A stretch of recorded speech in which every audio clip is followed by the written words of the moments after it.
come in so I can fold and keep him within my guard.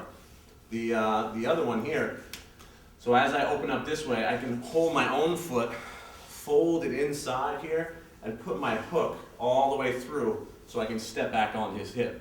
And after a while, once you get used to training, if he goes underneath, your leg will automatically do the right thing. So I go to his bicep, or my heel will come to his hip over here. So he passes, and then I can scoot, start taking my foot back inside, keeping my hooks on the inside, so I'm blocking. The last thing here too, if Drew, so if I'm trying to put him back in the guard, right, and he pushes my knee through, he's gonna stuff and bring his body weight on top, so he passed. And this is something I call a lotus hook. Lotus in yoga. So what I just showed earlier in this tape is how to do a half lotus and forward. A full lotus position looks like this. Now don't try this. It's very important to stick with the first one first, and then when your knees are completely open, this is a full lotus position where you would sit up and work your breathing. So a half lotus, or like I said before, I consider this a position I call a lotus hook because my foot, it resembles that lotus. So it's a way to recover my guard. So if Drew pushes this one, my other foot comes around this way. So it's like that lotus hook. And I grab his wrist, or I put my foot on the inside, and I come back to my guard. If he pushes with the other one, my other leg works here. So I push on his bicep or his hip to bring me back inside. Now nice and slow, get a little bit tighter here. A little bit tighter. So here, look, bam, in. I bring that leg back inside, moves my hip. It gets tight here, because Drew's head may be this way. So I push a little bit with that leg, and my leg comes all the way over. Put your head really far down. So if the guy's here, I'll take my own foot, pull it past his face, push him with my shin, and come back to my guard position. So same thing here. So if Drew is like this, here, he's got my leg trapped. My legs are so open that I can push, bring it by his face, he rips his arm out, bam, like this. Go under my leg. If he's this way, he's starting to push here. I keep him away, my leg works independently, comes right over into my guard again, so I never ever lose that. So again, what makes this easier, this whole sequence, it's going to do the knee exercises, both your half lotus and the hero pose here, sitting up tall and with your legs tightened in.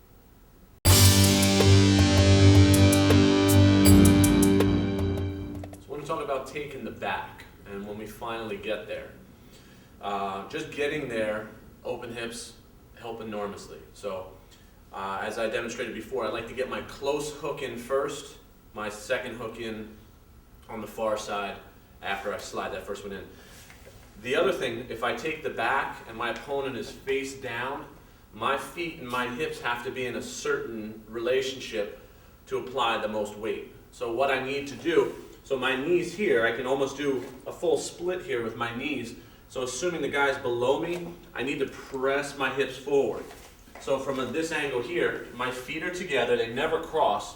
My feet are together, my knees open wide here, and my pelvis goes forward. So to demonstrate on Josh, if I were here, come up for a second. So if I start in this position here, I connect, I'm laying my body weight into Josh, I get my close hook in first, so consider it a yoga hook. So this one flies in. So I fire that foot inside. As I come over here, I hold, lift the guy up, and I fall off to the side, right?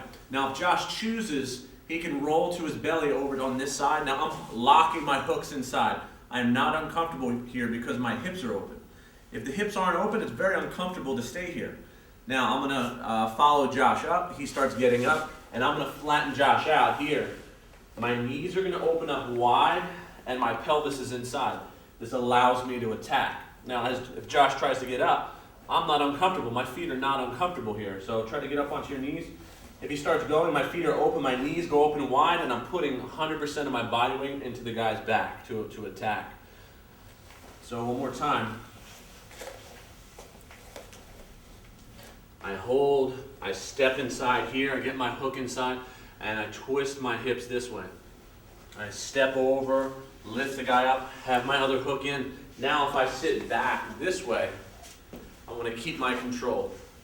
So if I'm holding Josh this way, I can push his wrist down. So if I control, I like this control this way. So I go 1 and 2 a lot. So I keep this down and I work my choke inside.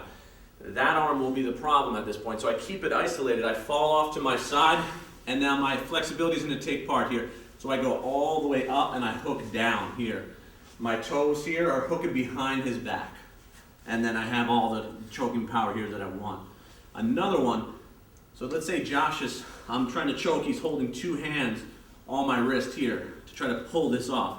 So I can't get what I want. So I use my heel here with flexibility. I step here, right inside on that wrist. I kick so I can start moving here and I get my choke. So this leg I lift it up, step and kick. So if I'm on my side with Josh this way, this is the leg that I need to move independently. It has to move from here. I keep my hook this way. If he's holding my wrist and he's giving me a problem with the final attack, I step. So I'm using my foot like a hand. And I kick my heel down, trap, and I make that choke better here. So improving this butterfly position here, it's leg take in the back, improving this side S stretch here will also improve. So it'll allow you to actually get your leg up there over a shoulder or around the hips to attack. And remember, this is something that you can't think about during your match. You have to just do it. Your hips have to be on point. So if you're stopping and you're focusing on your flexibility, it's going to be a detriment to your game. So it's very important to practice every day and to always keep your hips open before and after class.